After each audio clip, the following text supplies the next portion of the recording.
Clip number 1156۔ اس clip میں آپ قرآن پاک کی سورہ احزاب کی آیت نمبر 10 سے 12 تک کی تلاوت، ترجمہ اور تفسیر قرآن صراط الجنان سماعت فرمائیں گے۔ بسم اللہ الرحمن الرحیم۔ ترجمہ، اللہ کے نام سے شروع جو نہایت مہربان رحمت والا ہے۔ اذ جاءوکم من فوقکم ومن اسفل منکم وَإِذْ زَاغَتِ الْأَبْصَارُ وَبَلَغَتِ الْقُلُوبُ الْحَنَاجِرَ وَتَظُنُّونَ بِاللَّهِ الظُّنُونَا۔ ترجمہ، جب کافر تم پر تمہارے اوپر سے اور تمہارے نیچے سے آئے، اور جب آنکھیں ٹھٹک کر رہ گئیں اور دل گلوں کے پاس آ گئے، اور تم اللہ پر طرح طرح کے گمان کرنے لگے۔ اذ جاءوکم، جب کافر تم پر آئے۔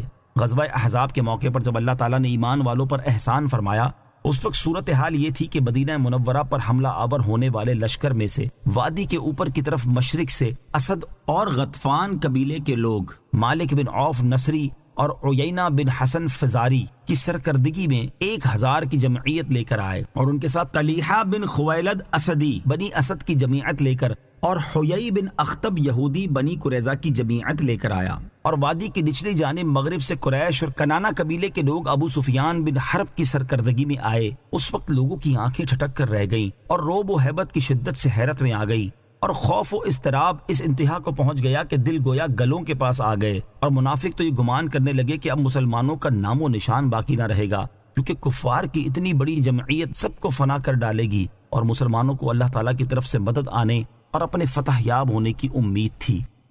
ہنالک ابتلی المؤمنون وزلزلوا زلزالا شدیدا۔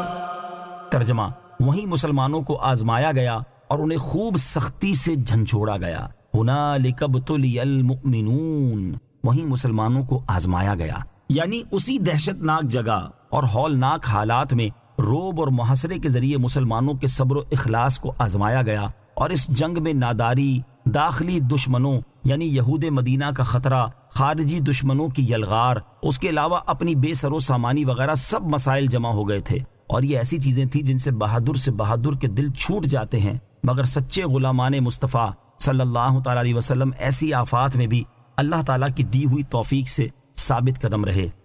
وَإِذْ يَقُولُ الْمُنَافِقُونَ وَالَّذِينَ فِي قُلُوبِهِم مَّرَضٌ مَّا وَعَدَنَا اللَّهُ وَرَسُولُهُ إِلَّا غُرُورًا۔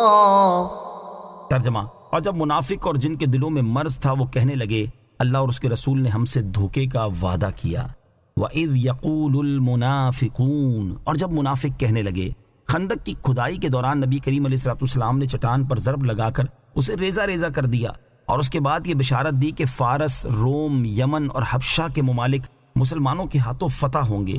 جب کافروں نے حملہ کیا تو ان کے لشکر دیکھ کر معتب بن کشیر کہنے لگا کہ محمد مصطفیٰ صلی اللہ تعالیٰ علیہ وسلم تو ہمیں فارس اور روم کی فتح کا وعدہ دیتے ہیں، اور حال یہ ہے کہ ہم میں سے کسی کی یہ مجال بھی نہیں کہ اپنے ڈیرے سے باہر نکل سکے، تو یہ وعدہ نرا دھوکہ ہے۔ اس کے علاوہ منافقوں نے بھی اس طرح کی باتیں کی۔ ان کی مذمت میں یہ آیت نازل ہوئی جس کا خلاصہ یہ ہے، اگر ان لوگوں کا یہ عقیدہ مضبوط ہوتا کہ حضور پرنور علیہ السلام سچے رسول ہیں تو وہ کبھی یہ بات اپنی زبان پر نہ لاتے۔